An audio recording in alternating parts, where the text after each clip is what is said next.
Soyez bénis. Il est très dangereux de lire la Bible en détail.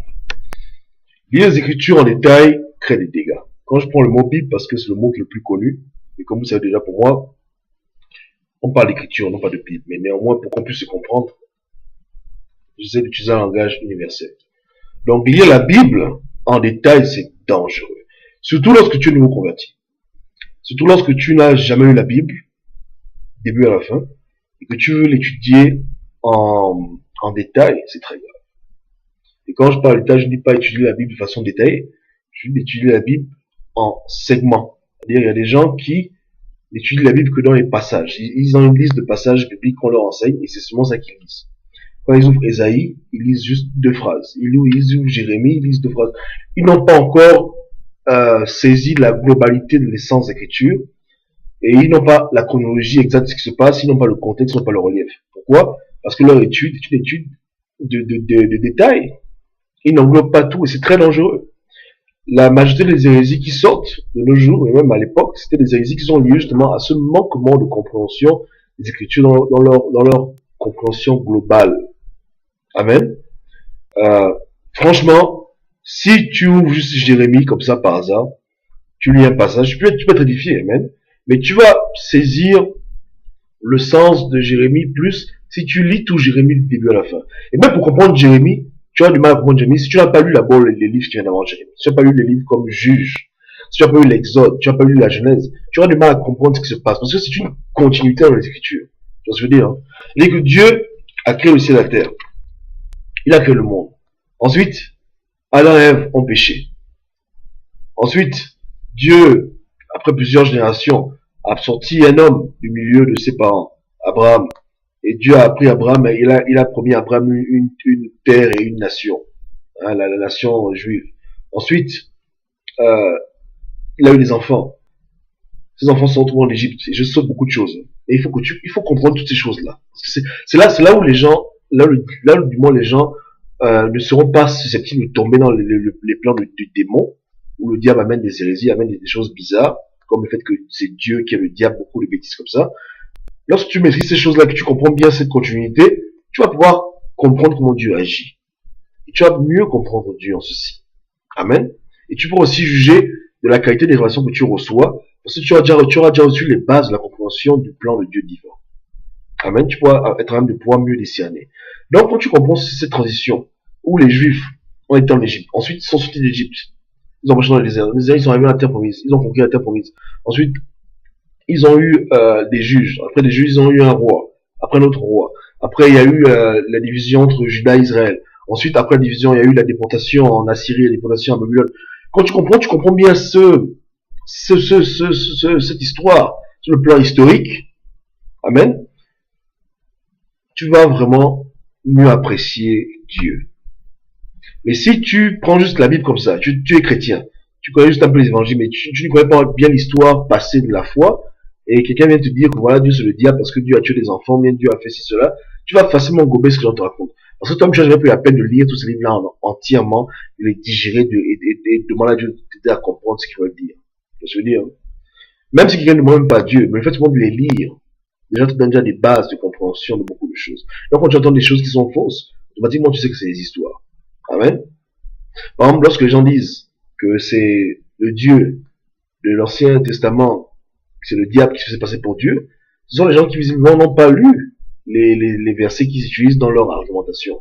Parce que s'ils auraient lu Ésaïe, s'ils auraient lu Jérémie, s'ils auraient compris le contexte de la situation de l'époque, ils n'auraient pas dit de telles choses, ils n'auraient pas dit de telles abominations. Mais c'est quand les gens ne lisent que 2-3 phrases, ils ne lisent que 2-3 versets, qu'ils apprennent pas comme des perroquets.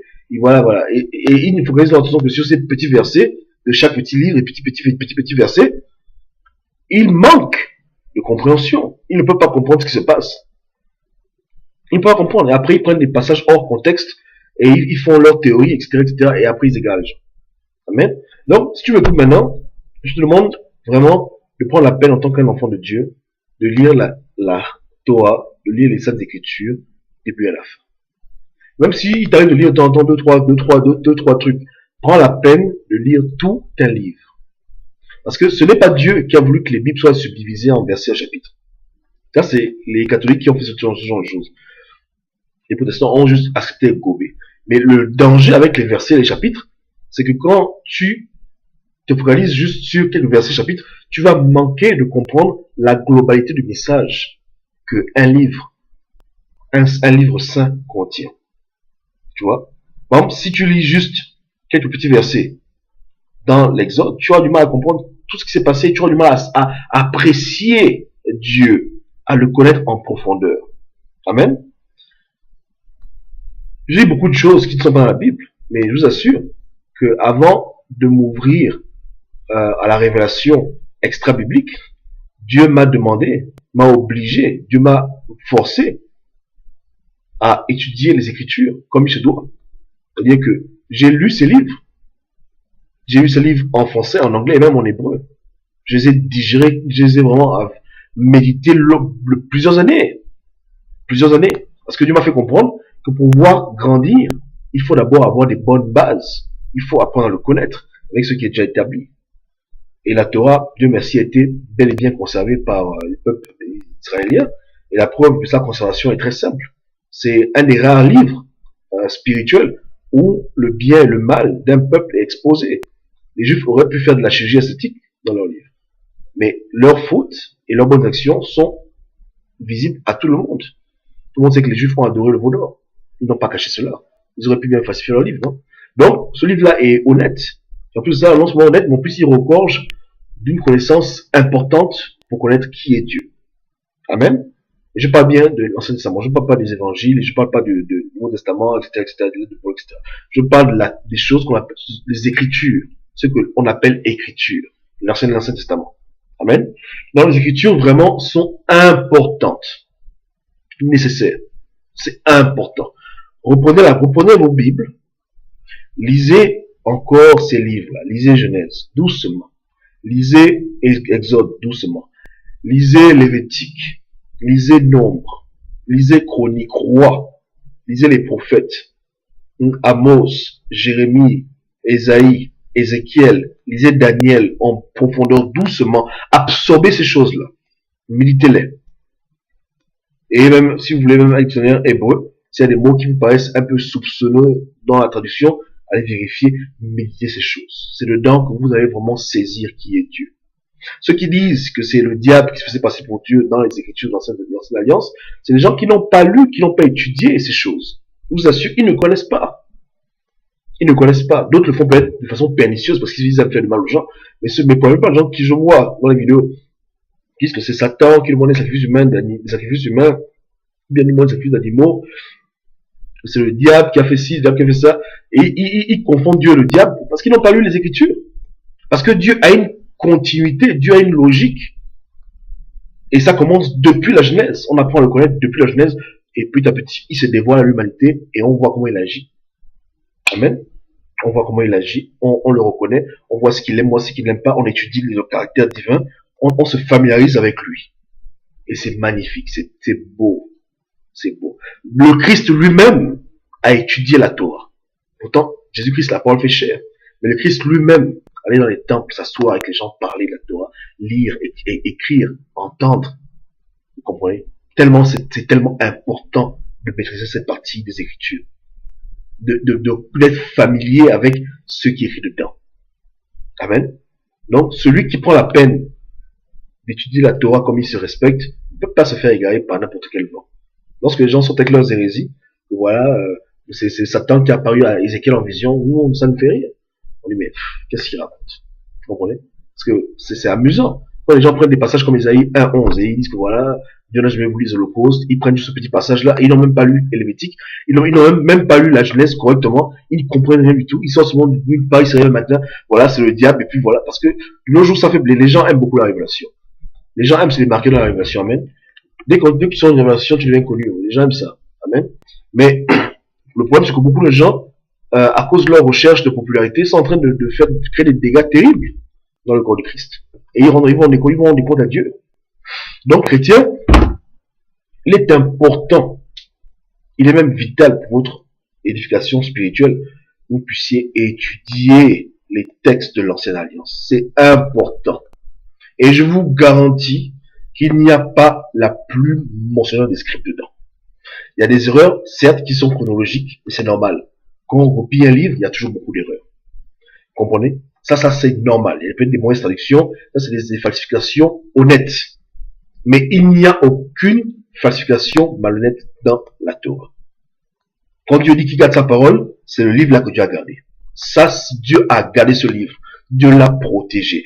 Et tellement, on le sent même, parce que Jésus même quote. C'est-à-dire que Jésus-Christ prend référence dans ce livre, même quand il parlait.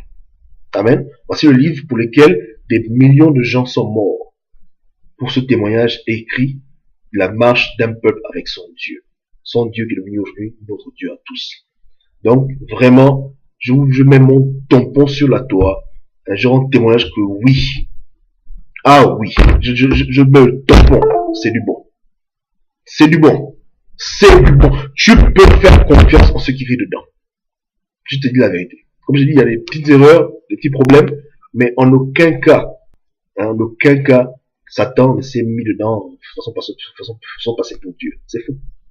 C'est faux, faux, faux et archi faux. Amen. Ceux qui aujourd'hui veulent prendre la Torah et ensuite faire du shopping biblique, dire que bon, ça c'est de Dieu, c'est pas de Dieu, c'est ces gens qui créent leur veau d'or. Ils créent un Dieu selon leur conception, selon leur imagination. Ils créent leur Dieu végétarien, ils créent leur Dieu qui ne tue pas. Amen. Non, ça c'est voilà, leur Dieu existe hors du temps, de l'espace, de toute réalité, beaucoup de bêtises là.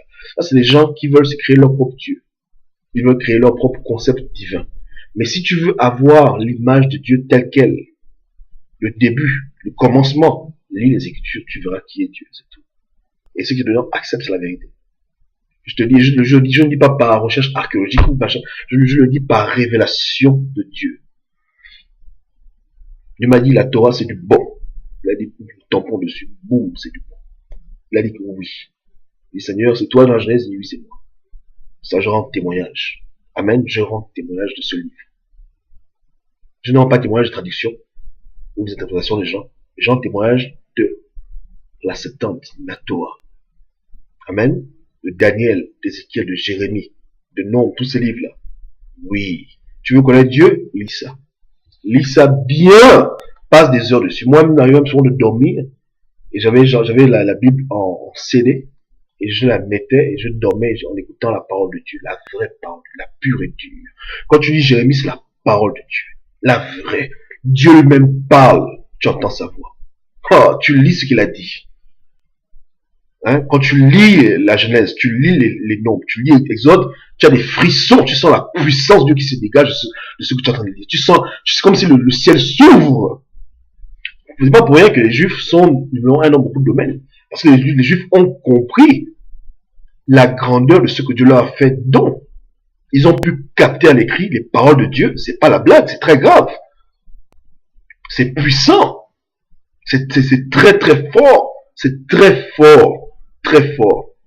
Voilà pourquoi même ils disent que leur Messie, ce sera un expert de la Torah, Mishla, etc. Alors pour eux, ils ont confondu, c'est Jésus le Messie. Jésus qui c'est Dieu fait chair. Mais bon, bref. Que Dieu les aide. Mais, vraiment, Satan fera toujours tout pour décourager les gens de lire ce livre, le rendre abominable, ou bien faire en sorte que les gens s'imaginent un autre Dieu, selon leur conception de Dieu. Non. C'est dedans. Amen. Par révélation, Dieu me l'a révélé que c'est du bon. C'est ça. La parole qui dit qu'il a défendu là, c'est ça. Amen. Donc, je suis pour les Écritures, la révélation, mais avant de rentrer dans le monde de la révélation, il est important de s'affermir dans les Écritures, dans le Testament. Pour le Testament, vous connaissez, là-bas les gens font ce qu'ils pouvaient, bref, témoignage, mais je dis que les Écritures, la Torah, c'est ça. Amen.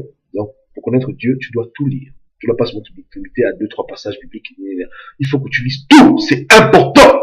C'est même un devoir. C'est une obligation pour toi. Tu dois tout lire. Tout. Tu dois lire tout, de Genèse jusqu'à Malachi. Tu dois tout lire. Et relire, lire, relire, prier. Et devant là, Dieu te fait grâce de comprendre. Et personne ne va t'égarer.